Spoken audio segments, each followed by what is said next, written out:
Hello there, this is Steve over at Tower Genius, and we're going to try to answer a couple of emails and form submissions that we got here. Just some general mail questions that we get both on our blog and we have a couple different websites. So we publish Tower Genius. That's kind of our brand flagship website, towergenius.com. We also have two other websites, actually three other websites.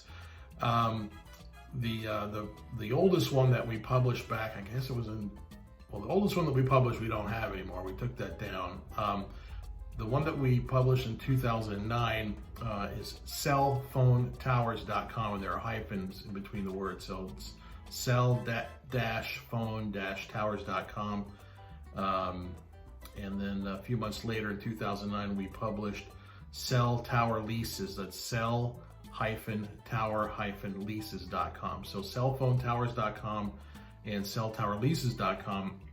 Those are both our websites. We published them in 2009, and on those two sites there are probably about 20 different micro blogs. If you look where we have the headings, it says like Ask the Expert.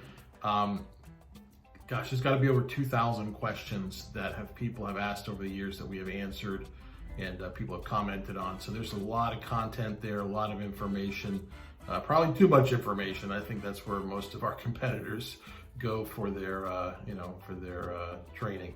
But anyway, cellphonetowers.com, celltowerleases.com, and towergenius.com. Anyway, let's open up the mailbag and see what we got, and I'll try to do my best to answer. So let's see. All right, somebody named John, and I'm not gonna give your last name. John is from Melbourne, Australia, down under. Crikey. All right, let's see what he says. I've been watching your YouTube videos, find them very informative. Thank you, appreciate that. I do think they apply to tower scene here. Okay. Axicom, which was formerly Crown Castle, is the tower owner, and I am the landlord.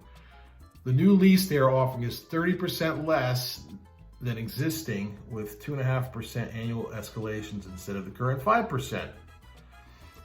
Where the tower is situated is vacant land, which I use as a storage facility. It's close to the Melbourne International Airport, virtually surrounded by 3 main highways. Couple of clauses in the new lease is I can't develop the land or sell the lease at all. If you care to take a look, I can provide you with website links, blah, blah, blah. Yeah, so, wow. So John, the huge similarity to the US market. Again, we don't do any work in Australia. I don't pretend to know, the values there, the rates. Just, if I could just transfer what we look at here, Crown Castle's trying to save money. Obviously, they're using either Crown Castle's trying to reduce the rent, or they're using some third-party script reader. We call them bottom feeders here. But they're looking to cut your rental escalation in half. That's a big no. And 30% rent reduction, that's also a big no. I mean, if you're near the airport, chances are it's gonna be hard to relocate the site. There are flight patterns, FAA, here we have the FAA in the US, but they're limiting factors. If you're near 3 major roadways, that's also, prime location. So if you want, shoot me an email to steve@towergenius.com. I'm happy to take a look at the site. Again, I'm not an expert in Australia, so I couldn't give you information on rates or anything like that. However, they want to tie your hands and not let you redevelop and develop the property or sell the lease. That's like sounds like Fidel Castro type of tactics. So just tell them no. Tell them to go and try to reduce the rent on some other, somebody else, but not at your site. Your site sounds like it's in a prime location. It's not out in the middle of the desert somewhere. Again, just shoot us a contact form, or actually, John, I have your email here. I'll shoot you an email here after I record this, and then we can talk offline. All right, next one. Let's see. Let's see here. Diane is okay. Diane is from the Philippines. Diane, we don't do any work in the Philippines. She says, please help me on how shall payments be received when the tower is already up but the lessee is not paying yet? You know, we've heard crazy things in the Philippines. There's all kinds of swindlers and all kinds of, you know, just shenanigans going on, Diane. Contact your the tower company or the carrier that is the lessee, your tenant. In your lease agreement, there should be a notifications address, so legal notifications. Have, you know, send a letter to them, or, you know, hire an attorney if you can, and send an official letter to them requesting rental payments to be commenced. They might not have your information. They might have sent it to the wrong place. You know, I don't know if that's a scam or what, but you know, if the tower is already up, they should be paying rent. Typically, in the United States, when a cell tower construction starts, when they break ground, usually 30 days later, the rental payments commence. So check that. You know, have an attorney or somebody take a look at the lease agreement for the commencement date. All right. Send them an official notice to their notifications address that you'll find in the lease. All right. So, you know, we don't do work outside the United States. We don't do work in Canada. I know some other people do. We don't do work in Australia or anywhere else where they speak American English. We just focus in the U.S. All right, let's see here. Jason. I think I spoke to Jason. Yeah, hello. I own 150 acres in West Virginia. Received a letter from somebody. I'm not going to name them. They want to lease a small area for a new tower. All right. Yeah. So we actually have a video coming out tomorrow, folks. You'll see that. But it's if you have. Yeah, they basically try to rip this guy off. So you'll have, Jason, you'll see the answer tomorrow in tomorrow's video. I don't want to let the cat out of the bag on that one. So, all right. Next email is from Vicky. I don't know where Vicky is, but she says 44.7 acres. How many towers? I don't know. I'm not sure what you're trying to ask.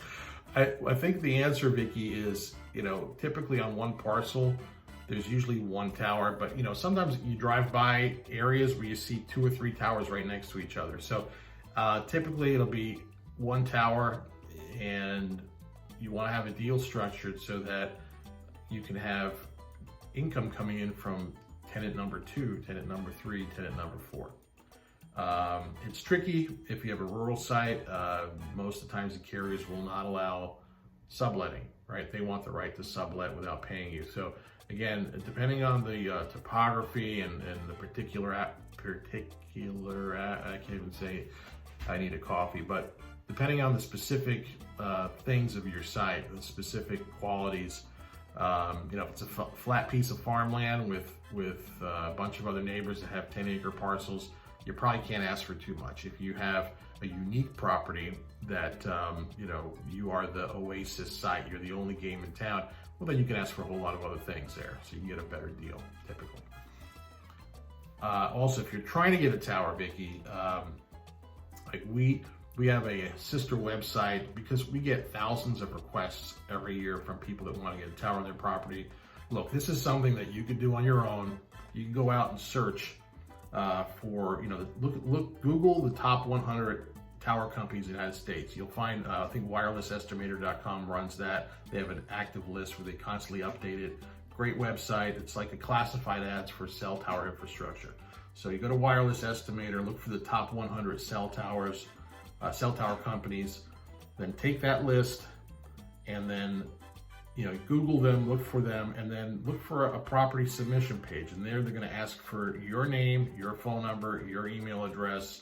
They're going to ask for your parcel number. They're going to ask for the latitude, longitude, and any other, you know, GPS coordinates. They want to find out more about your property. So you can do that, you know, on your own, or you can do the same thing with the carriers, with Dish, with AT&T, T-Mobile, Verizon, even with Sprint. You know, try it with Sprint because it goes into T-Mobile, U.S. Cellular.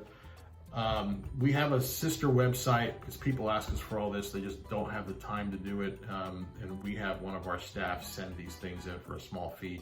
That website's called getacelltower.com, getacelltower.com. I'll put the link in the description of the video. All right, next one. Oops, that's not it, wrong one. Let's take a look here. Jeff is asking us a question. Jeff is from England. Cheerio, mate. All right, so we get letters from all over. We thank you, for visiting our site. If you're in Australia or the UK, and again, we are focused in the United States, so I really can't give you too much specific information in England, but let's give it a try. So Jeff says, our area has very poor mobile phone reception. And he gives like the funny looking zip code that you English people use in North Yorkshire, England. Okay, I guess surrounding villages such as Barkston, Ash, Saxton, and I can't even pronounce that, are the same. Our development in Scatheringwell Park has 9 acres of land, which goes uphill to the main A162. I guess that's a freeway. Could this be an ideal place to put a mast and give good reception, Jeff? Okay, so I've been to York. I've been to the Yorkshire Dales Park. I thought I was walking through American Werewolf in London out there. Beautiful countryside. I don't know if Yorkshire Dales is the same as North Yorkshire, England, but the topography there is like rolling hills and it's not flat. So you have topography issues in the countryside where you have, just changing elevations. And also, I don't know the zoning and the land use regulations in the UK, but where you have historical sites, sometimes it's difficult to put something up in a historical downtown. So if you have the high ground, the high elevation, that's usually a good thing. What I would do, Jeff, is to reach out to your local carriers, okay, whoever the mobile service providers are, or if you call them masts, we call them towers here, but if there is a mast management company or companies that develop masts, tower masts, base stations, things like that, that are the larger, and again, I'm ignorant to the fact of whatever's going on in the UK because we just don't focus on that. But if there are companies there like American Tower Corporation, Crown Castle, SBA Communications, like the 3 big ones here in the US, and look for the tower management companies in the UK, contact them. Give them your name, give them your phone number, give them your GPS coordinates on the property. So the area on your property where you feel they have the best access, maybe there's fiber optic running through there, they can tap into the fiber, right? So that's what you're looking for. And if you're out there and you're with, you have your phone with you, and you see you have horrible coverage, and you're, T-Mobile is Deutsche Telekom, whoever is your carrier, and then you know that they need a site there, right? They need coverage. So that's kind of how I would start. Reach out. You can also search if you're on LinkedIn. Okay, try to connect with. You can connect with me on LinkedIn if you look for Steve Cazell on LinkedIn. I'm happy to connect with anybody that's a viewer here or listener. The power of LinkedIn is, I'm not networked. I'm sure I have a few connections in the UK and in Europe in wireless telecom, but when you connect with somebody, you have an exponential reach. So you can see my first, my second, my third connections, and then if you have a few connections in the UK, the people that are networked in wireless telecommunications, you'll be able to search their contacts. So if you look for a radio frequency engineer in Yorkshire, North Yorkshire, or just in the UK in general, radio frequency engineer, and then look for the carrier, look for T-Mobile or for Crown Castle. Look for RF engineer, radio frequency engineer, real estate manager, maybe they're called mast managers or network implementation engineers, things like that. So look for the geographic area, the job, right? So you're becoming your own headhunter to help see if you can get a tower on your property, and for the actual position. So we look for Yorkshire, radio frequency engineer, T-Mobile. So that's how you would search on LinkedIn, and you know, again, that's a great way to quickly find out if someone is interested in your site. All right, thank you, Jeff. Let's look at the next one. I think this is the last question that we have. There's another Jeffrey. Let's see what Jeffrey wants. Jeffrey from Nebraska. We are a small WISP, currently has 3 towers, 2 at 180 feet and 1 at 300 feet. All right, so I'm not sure what you're looking for, Jeff. Are you trying to get a carrier on your tower? You want to get some tenants there? Again, you can reach out to the tower companies. The problem is when you're your own tower company, they're going to want to, you know, buy you out, or they're going to want to partner with you.